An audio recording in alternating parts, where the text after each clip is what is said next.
During the Battle of the Philippine Sea in June 1944, Lieutenant Junior Grade Alexander WW2 spotted 9 Japanese dive bombers approaching the American fleet.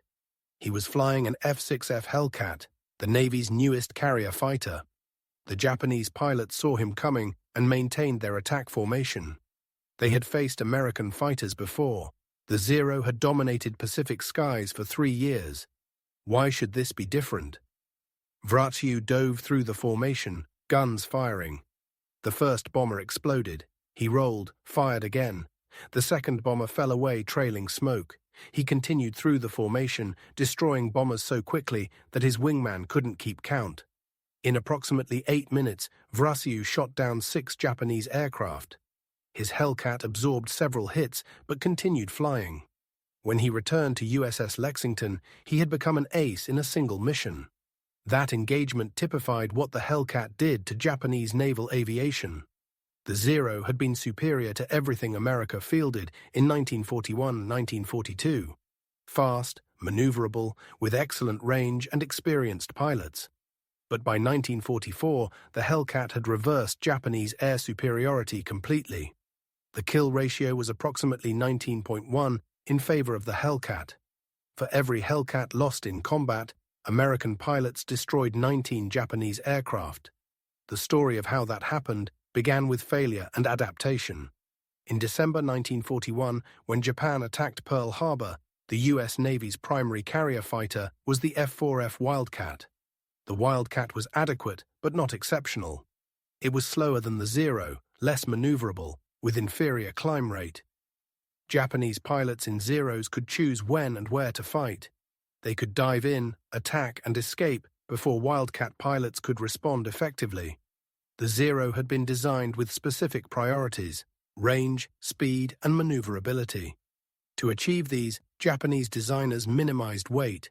The Zero had no armor protection for the pilot, no self-sealing fuel tanks, minimal structural redundancy. A single .50 caliber bullet in the right location could destroy a Zero completely.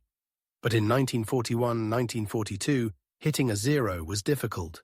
The aircraft was fast and agile. Japanese pilots were well-trained and experienced from combat in China. American pilots flying Wildcats discovered quickly that turning fights with Zeros were fatal. The Zero could outturn any American fighter. Dogfighting meant death. American pilots developed alternative tactics. The thatch-weave defensive maneuver allowed Wildcats to cover each other and create firing opportunities without turning. Boom and zoom attacks used the Wildcat's superior diving speed to engage briefly and escape. These tactics worked, but were defensive. The Zero still controlled the engagement geometry. The Navy needed a better fighter. In June 1941, months before Pearl Harbor, Grumman began design work on a successor to the Wildcat. The XF-6F prototype flew in June 1942. The Navy was impressed, but wanted changes. More powerful engine, modifications to handling characteristics, improved cockpit visibility. Grumman redesigned the aircraft based on combat reports from the Pacific. The revised design incorporated lessons learned from fighting Zeros. The result was the F6F Hellcat. Production began in October 1942. The first operational Hellcats reached fleet squadrons in January 1943. The Hellcat was designed specifically to counter the Zero. Every design choice reflected combat experience. The engine was the Pratt & Whitney R2800 double Wasp, producing 2,000 horsepower. This gave the Hellcat excellent speed and climb rate. Maximum speed was approximately 380 mph at altitude. The Hellcat could climb to 20,000 feet in approximately 7 minutes. The airframe was robust. The Hellcat had armor protection for the pilot, including an armored seatback and bulletproof glass. Fuel tanks were self-sealing, meaning that bullet holes would seal automatically, preventing fuel loss and fire. The structure could absorb significant battle damage and continue flying. Armament was heavy, 650 caliber machine guns mounted in the wings. Total ammunition load was 400 rounds per gun, 2,400 rounds total. The guns were harmonized to converge at approximately 1,000 feet, creating a cone of fire that could destroy an enemy aircraft in a short burst. The cockpit was designed for combat visibility. The pilot sat high with excellent all-around vision. The canopy provided clear views in all directions. Instruments were logical and accessible. The gun sight was simple and effective. Everything was arranged to help the pilot see threats, track targets, and make quick decisions. The landing gear was rugged. Carrier landings were violent. The Hellcat's landing gear could absorb hard landings repeatedly without damage. This reliability was critical for carrier operations where landing accidents could cost aircraft and pilots. Performance characteristics were optimized for Pacific combat. The Hellcat was not as maneuverable as the Zero in turning fights, but it was faster in level flight and diving. It could outturn a Zero in high-speed maneuvers above 300 mph, where the Zero's lightweight became a disadvantage. The Hellcat could dictate engagement conditions, choosing when to fight and when to disengage.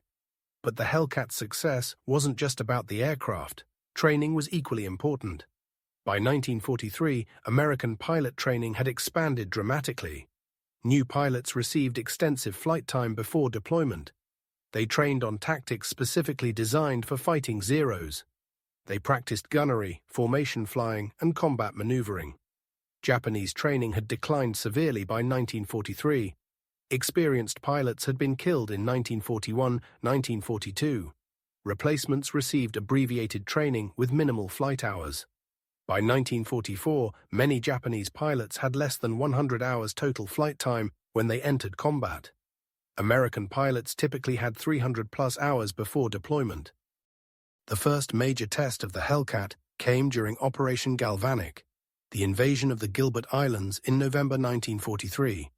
Hellcats provided combat air patrol over the invasion fleet and conducted strikes against Japanese positions. The aircraft performed excellently. Hellcats shot down numerous Japanese aircraft with minimal losses. Pilots reported that the Hellcat was easy to fly, stable in combat, and could absorb battle damage. But the decisive demonstration came in June 1944 during the Battle of the Philippine Sea, often called the Great Marianas Turkey Shoot. This was the largest carrier battle of the Pacific War and the moment when American naval aviation dominance became overwhelming. The Japanese Navy launched approximately 450 aircraft against the American fleet on June 19, 1944. This was the largest Japanese airstrike of the war. The plan was to overwhelm American defenses with numbers, destroy the carrier fleet, and regain naval air superiority. The strike included fighters, dive bombers, and torpedo bombers. Many pilots were inexperienced, but Japanese command hoped that mass would compensate for quality. American radar detected the incoming strike at long range. Hellcat fighters launched and climbed to intercept altitude. The Americans had approximately 300 fighters available, mostly Hellcats with some Wildcats. The American pilots positioned themselves between the Japanese strike and the fleet, waiting. When the Japanese aircraft came within range, American fighter directors vectored Hellcats to intercept.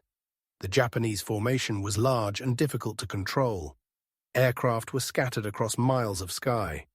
Coordination was poor. Many pilots were flying their first combat mission. The Hellcats tore through the Japanese formation. American pilots had altitude advantage, superior aircraft, better training, and numerical control through radar direction. They engaged Japanese aircraft from above, using speed and firepower. Japanese bombers were shot down before reaching the fleet. Fighters trying to escort the bombers were outmaneuvered and destroyed. Alexander Vrasiu's 6 kills in 8 minutes was typical of the engagement. Hellcat pilots destroyed Japanese aircraft so rapidly that some ran out of ammunition before the battle ended.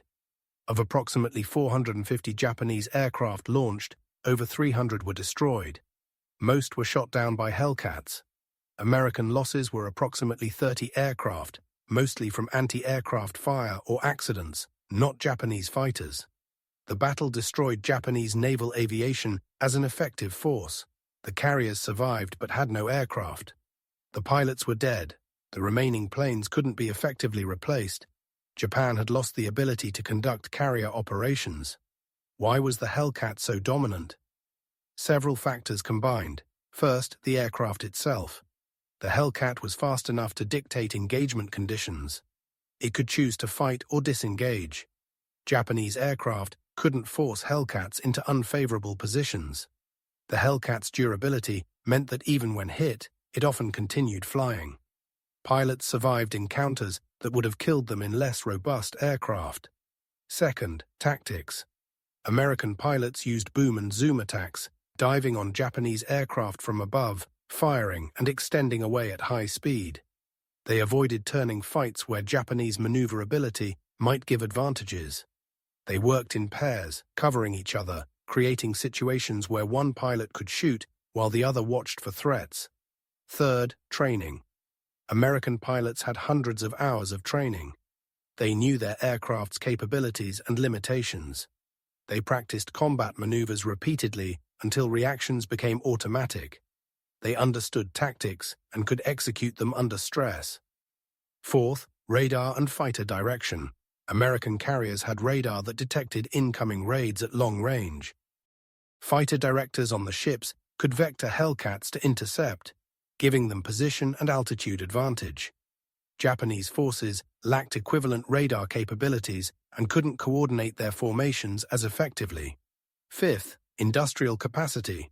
America was producing Hellcats by the thousands. By late 1944, over 1,000 Hellcats per month were being delivered. Losses could be replaced immediately. Japan couldn't match this production rate. Every Japanese aircraft lost was difficult to replace. The combination of these factors created overwhelming American advantage. The Hellcat was the key weapon that made it possible. After the Philippine Sea battle, Japanese naval aviation never recovered. Subsequent battles saw similar one-sided results.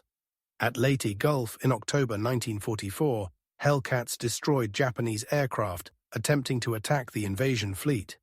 At Iwo Jima and Okinawa in 1945, Hellcats provided continuous air cover, shooting down kamikaze attacks and conducting ground attack missions.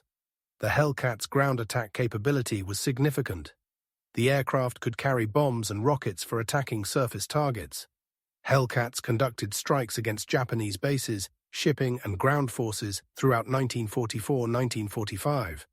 The robust airframe and powerful engine allowed it to carry heavy ordnance loads while maintaining good performance. Hellcat pilots developed a reputation for aggressive tactics. They would attack targets despite anti-aircraft fire, press attacks to point-blank range, and engage superior numbers confidently. This aggressiveness came from knowing their aircraft could survive damage and that their training prepared them for combat. The most successful American naval aces flew Hellcats.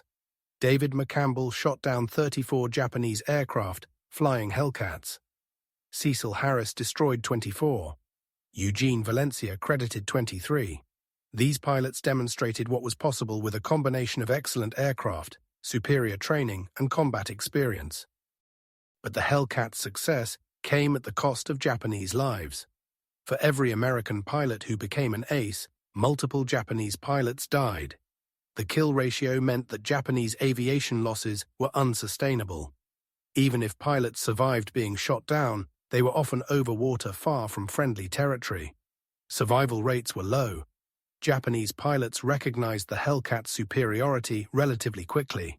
Combat reports from mid-1943 onward mentioned the new American fighter with heavy armament and good performance. By 1944, Japanese pilots knew that engaging Hellcats was dangerous. Some would attempt to avoid combat, seeking easier targets.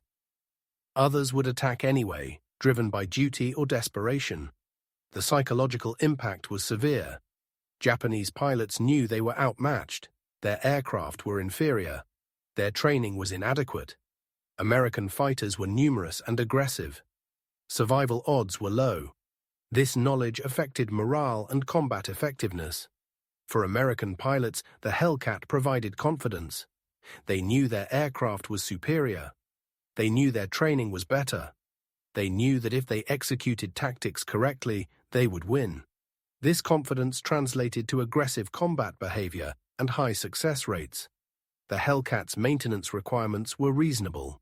The R2800 engine was reliable and relatively easy to service. The airframe was robust and didn't require excessive maintenance. Carrier maintenance crews could keep Hellcats operational with normal servicing. This reliability was critical for sustained operations far from major bases. Grumman produced 12,275 Hellcats from 1942 to 1945. This was a massive production effort. Factories in Bethpage, New York, operated around the clock. Workers assembled Hellcats at rates exceeding 500 per month at peak production. The aircraft's design facilitated mass production. Parts were relatively simple to manufacture and assembly processes were streamlined. The Hellcat remained in U.S. Navy service until 1954, though by the late 1940s it was being replaced by jet fighters. Several foreign nations operated Hellcats post-war, including France, which used them during the Indochina War. The aircraft's robustness and reliability made it useful even as technology advanced. The F6F Hellcat represented a specific approach to fighter design, optimized for combat effectiveness over performance maximums. The Hellcat wasn't the fastest fighter, or the most maneuverable, or the highest climbing, but it combined good performance with durability, firepower, and ease of operation. This combination made it highly effective in the specific combat conditions of the Pacific Theater. The contrast with the Zero was stark.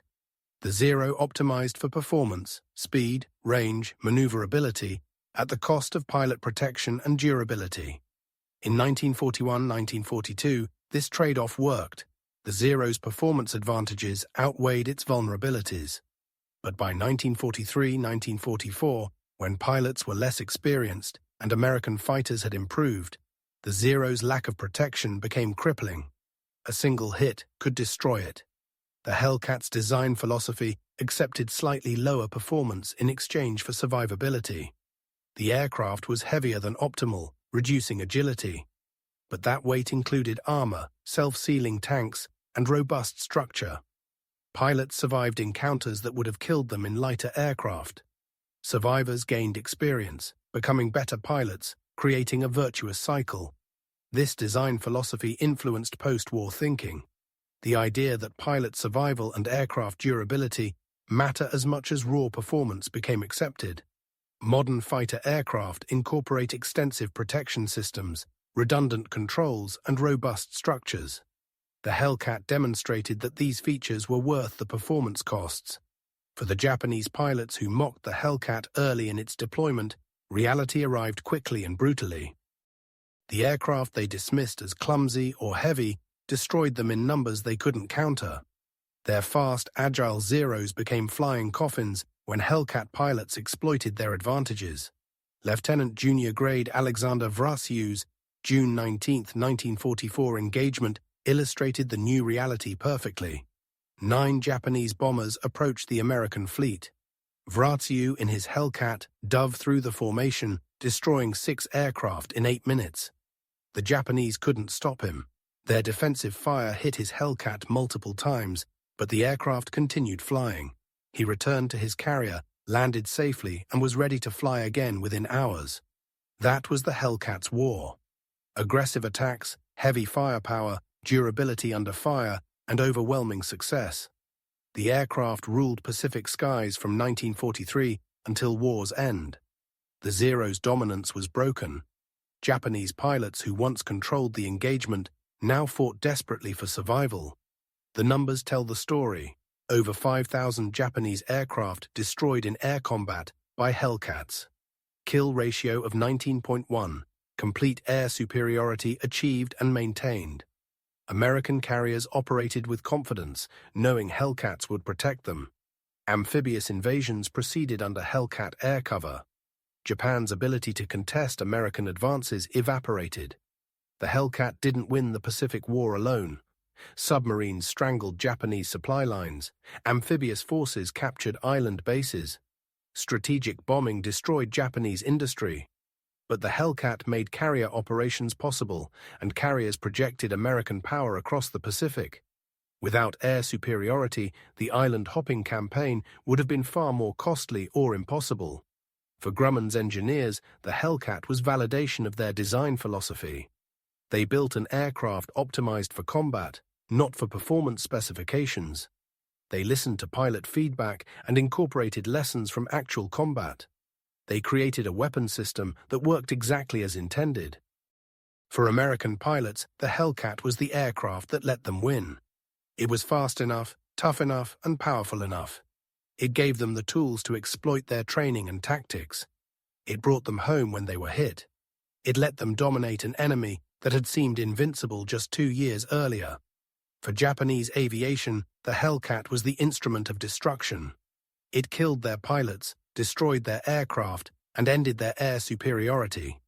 When Hellcats appeared in numbers in 1943 and 1944, Japanese commanders knew they faced an opponent they couldn't defeat. The technological and industrial gap was too wide. The final Hellcats in combat flew in August 1945, covering the surrender ceremonies. By then, Japanese aviation had been essentially eliminated. The carriers that had struck Pearl Harbor were sunk. The pilots who had flown from them were dead. The aircraft factories were destroyed or starved of materials. The Hellcat had ruled Pacific skies for 2 years, and those years had been decisive.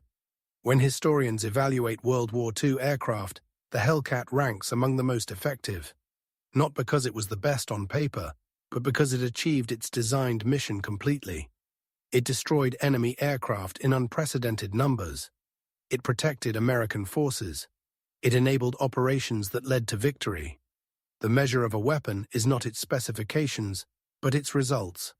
By that measure, the Hellcat was exceptional.